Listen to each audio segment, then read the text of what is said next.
حاضرین محترم، دنیا ایک بہت مختصر وقت کی جگہ، یہ ایک امتحان گاہ ہے۔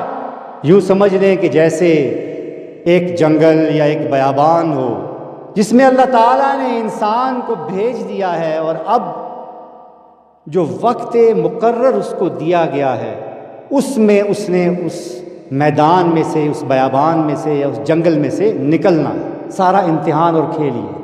اب آپ نے اپنے مقررہ وقت میں اس جنگل یا بیابان میں سے نکلنا ہے، اور نکلنے کے دو راستے رب کریم نے اس میں رکھ دیے۔ ایک راستہ فلاح کا ہے، نجات کا ہے، صراط مستقیم کا ہے، جو آپ کو جنت کی طرف لے جاتا ہے۔ دوسرا راستہ بربادی کا ہے، ہلاکت کا ہے، غفلت کا ہے، جو جہنم کی طرف لے جاتا ہے۔